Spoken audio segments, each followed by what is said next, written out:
तुम्हारे लाइफ को बर्बाद करने वाला इंसान शायद तुम खुद हो। बिल्कुल।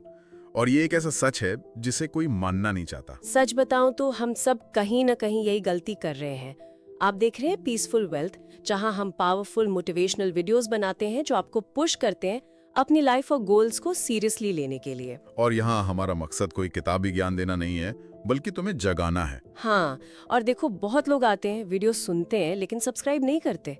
अगर ये बातें तुम्हें वैल्यूएबल लगे ना, तो चैनल को सब्सक्राइब जरूर करना, बेल आइकन भी दबा देना ताकि कुछ मिस ना हो। अब ध्यान देना, आज का जो हमारा टॉपिक है वो बहुत डीप है।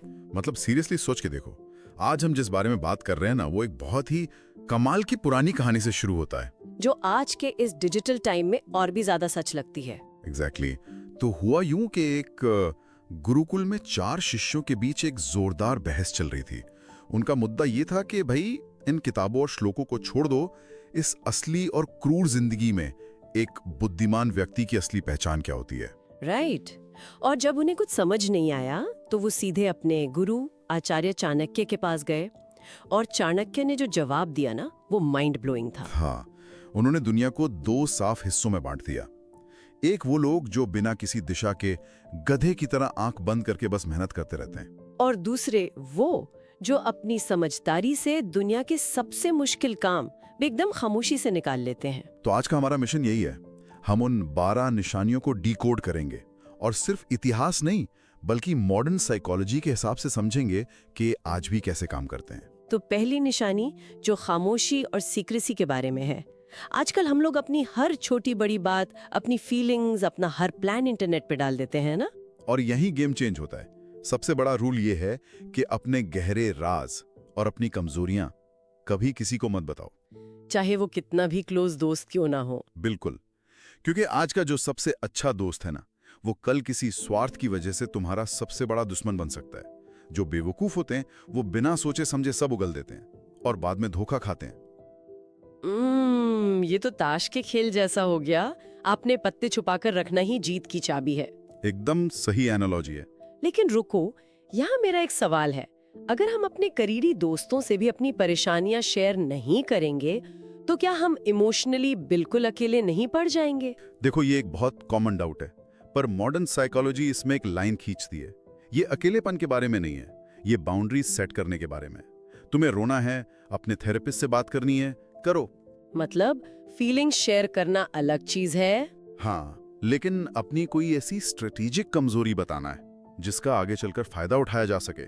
जैसे ऑफिस में सबको बता देना कि अरे मुझे तो ये काम बिल्कुल नहीं आता। ये बेवकूफी है। ये तो एक भरी हुई बंदूक किसी और के हाथ में देने जैसा है। उफ, और फिर उम्मीद करना कि वो कभी ट्रिगर नहीं दबाएगा।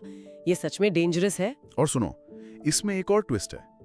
काम पूरा होने से पहले अपनी प्लानिंग का ढिंडोरा कभी मत पीटो। हाँ, जैसे लोग कहते हैं कि मैं एक नया बिजनेस शुरू करने वाला हूँ। एग्जैक्टली। जब तुम ये बताते हो तो लोग तुम्हारी तारीफ करते हैं, और न्यूरोसाइंस के हिसाब से इससे तुम्हारे दिमाग में डोपामीन रिलीज होता है। मतलब दिमाग को लगता है कि उसने वो गोल पहले ही अचीव कर लिया है। बिल्कुल, तुम्हें बिना असली मेहनत किए ही वो सेटिस्फैक्शन मिल जाता है, और इसका सीधा रिजल्ट ये होता है कि तुम्हारे काम करने की जो असली एनर्जी है ना, वो अचानक से गिर जाती है। और वैसे भी प्लान पहले से पता चलने पर तुम्हारे दुश्मन उसमें आसानी से रुकावट डाल सकते हैं। इसीलिए समझदार इंसान खामोशी को अपना सबसे बड़ा हथियार मानता है। वो ज्यादा सुनता है और कम बोलता है। जो लगातार बोलता है वो अनजाने में अपनी ही कमजोरियां बाहर निकाल रहा होता है। लेकिन जो ध्यान से सुनता है वो सामने वाले के दिमाग को पढ़ रहा होता है। हाँ, वो समझ पाता है कि सामने वाले की असली मंशा क्या है। अब जो नेक्स्ट पॉइंट है वो और भी ज्यादा खतरनाक है। अपनी बातों पर तो हमने कंट्रोल कर लिया, लेकिन अपनी फीलिंग्स का क्या, खासकर गुस्से का? अरे गुस्सा तो इंसान को अंदर से खोखला कर देता है। एक पल का गुस्सा सालों की मेहनत को राख कर सकता है। न्यूरोलॉजी में इसे एमिगडाला हाईजैक कहते हैं। एमिगडाला हाईजैक, ये क्या होता है? जब इंसान को बहुत तेज गुस्सा आता है ना, तो दिमाग का लॉजिकल हिस्सा जो सही और गलत का फैसला करता है, वो पूरी तरह से स्विच ऑफ हो जाता है। एक पल के लिए इंसान सोचने समझने के काबिल ही नहीं रहता। मतलब साक्षात खुद के ही पैर पर कुल्हाड़ी मारना। हम रोज देखते हैं लोग गुस्से में आकर कोई ऐसा ईमेल भेज देते हैं या सोशल मीडिया पर कुछ ऐसा लिख देते हैं जिससे उनका पूरा करियर रातों रात खत्म हो जाता है। सही कहा। इसीलिए शांत रहना सिर्फ एक अच्छा व्यवहार नहीं है, ये एक तगड़ी स्ट्रैटेजी है। जो शांत रहता है वो हर क्राइसिस में भी मौका ढूंढ लेता है। लेकिन असली बात सुनो, चाणक्य कहते हैं कि किसी भी काम की शुरुआत से पहले उसके रिजल्ट्स का अंदाजा लगाना जरूरी है, जिसे आज हम सेकंड ऑर्डर थिंकिंग कहते हैं। बेवकूफ इंसान सिर्फ अपना पहला कदम देखता है, पर बुद्धिमान इंसान ये मापता है कि अगर मैंने ये कदम उठाया तो इसके क्या नुकसान हो सकते हैं, कौन इसका फायदा उठा सकता है। पर वेट, अगर कोई इंसान हर काम शुरू करने से पहले उसके हर नेगेटिव रिजल्ट के बारे में ही सोचता रहेगा तो क्या वो डर के मारे कभी कोई कदम बढ़ा ही नहीं पाएगा, जिसे हम पैरालिसिस बाय एनालिसिस कहते हैं। डरने में और तैयारी करने में बहुत बड़ा फर्क है। बहुत ज्यादा सोचना तब होता है जब इंसान बहाने ढूंढ रहा होता है काम ना करने के। अच्छा, लेकिन चाणक्य जिस पूर्वानुमान की बात कर रहे हैं उसका मकसद डरना नहीं है, उसका मकसद एक प्लान बी रेडी रखना है, ताकि जब असल में कुछ गलत हो तो वो घबराए नहीं। उसे पहले से पता था कि ये रिस्क है। ये माइंडसेट शिफ्ट मोमेंट है, तैयारी वर्सेस पैरानोया। और इसी तैयारी का एक हिस्सा है सामने वाले को सही से भांपना। लोग अक्सर वैसे नहीं होते जैसे वो दिखते हैं। बिल्कुल, मुस्कुराने वाले जरूरी नहीं कि सच्चे दोस्त हों। समझदार इंसान दिखावे पर अंधा भरोसा करने के बजाय पैटर्न देखता है। वो समझ जाता है कि इस इंसान के शब्दों और हरकतों में कितना फर्क है। और यहीं से हम तीसरे सबसे बड़े दुश्मन की तरफ आते हैं, जो हमारे अंदर ही बैठा है, हमारा अपना ईगो, अहंकार। ईगो इंसान के दिमाग में एक कीड़े की तरह काम करता है, जो धीरे धीरे सोचने की ताकत को खा जाता है। बुद्धिमान इंसान अपनी गलती को छुपाता नहीं है, वो उसे मान लेता है। हाँ, क्योंकि जब तुम अपनी गलती मानते हो तो तुम्हारा दिमाग कुछ नया सीखता है। इसे न्यूरोप्लास्टिसिटी कहते हैं। पर जो बेवकूफ अपने ईगो के चक्कर में गलती नकार देता है, वो जिंदगी भर एक ही लूप में फंसा रहता है और बार बार नुकसान उठाता है। और इस ईगो का सबसे बड़ा बाहर दिखने वाला रूप है लालच और दिखावा। सच्ची बताऊं तो दिखावा करना एक ऐसे सुंदर गुब्बारे की तरह है जो लालच की एक छोटी सी सुई चुभते ही फट जाता है। बहुत बढ़िया बात कही। दिखावे का लालच इंसान से भयंकर गलतियां करवाता है। मुझे तो ये बिल्कुल स्मार्टफोन की बैटरी जैसा लगता है। स्मार्टफोन की बैटरी? वो कैसे? अरे देखो, कोई अपने फोन की ब्राइटनेस फुल रखे, बैकग्राउंड में 20 ऐप्स खोल कर रखे, सिर्फ इसलिए ताकि स्क्रीन देखने में एकदम झक्कास लगे, दूसरों को इम्प्रेस करने के लिए। समझ रहा हूँ। कुछ देर के लिए लोग इम्प्रेस होंगे, पर तुम्हारी बैटरी भयानक तेजी से खत्म हो रही है। और जब असल जिंदगी में कोई बड़ा क्राइसिस आएगा और तुम्हें एक जरूरी कॉल करनी होगी, तब तक बैटरी डेड। ओह, कमाल की एनालॉजी है। महंगी गाड़ियां या झूठी शान दिखाने में इंसान अपनी सारी एनर्जी और पैसा इतनी तेजी से जलाता है कि असली क्राइसिस के टाइम वो बिल्कुल लाचार हो जाता है। और एनर्जी बचाने का सबसे बड़ा तरीका पता है क्या है?